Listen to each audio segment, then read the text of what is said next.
Cette créature flamboyante est un poisson-lion.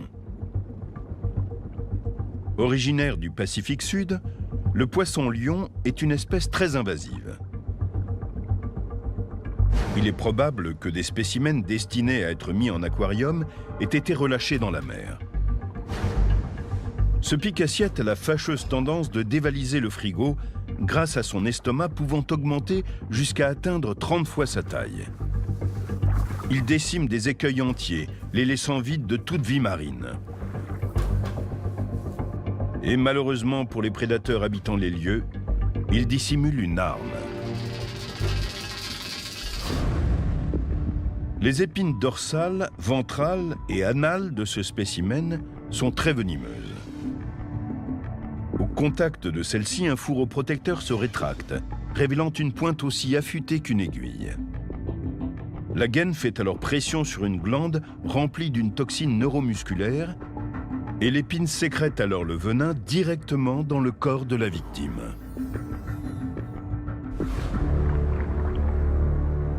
Ce venin provoque des douleurs atroces, des difficultés respiratoires et paralyse même la victime, ce qui dissuade la plupart des prédateurs.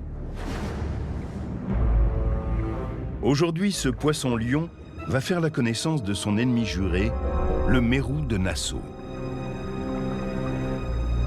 Dans ces eaux poissonneuses, le mérou tient le rôle du videur, et la tête de ce pique-assiette n'a pas l'air de lui revenir.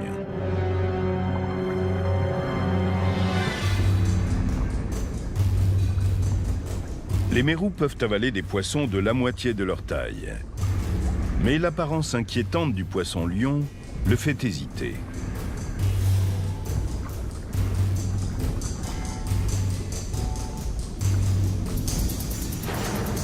Il s'approche, mais le pique-assiette dirige ses épines venimeuses vers la tête du mérou.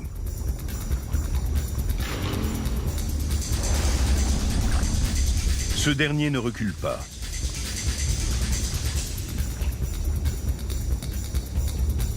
Il pousse le poisson vers la surface.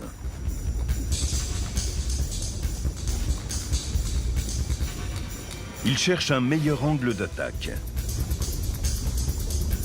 Et ce qui est sur le point de se passer est une première dans l'histoire des films animaliers.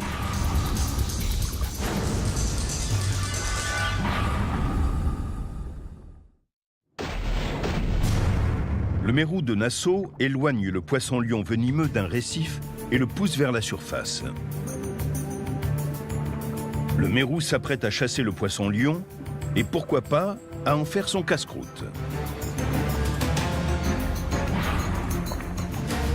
Mais il oublie un détail.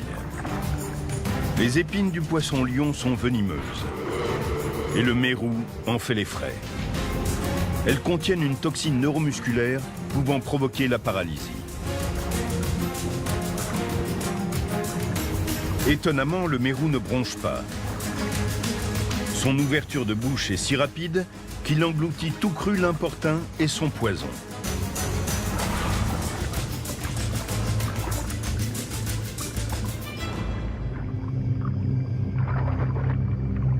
Ces images qui montrent un mérou attrapant un poisson-lion sans intervention humaine sont inédites.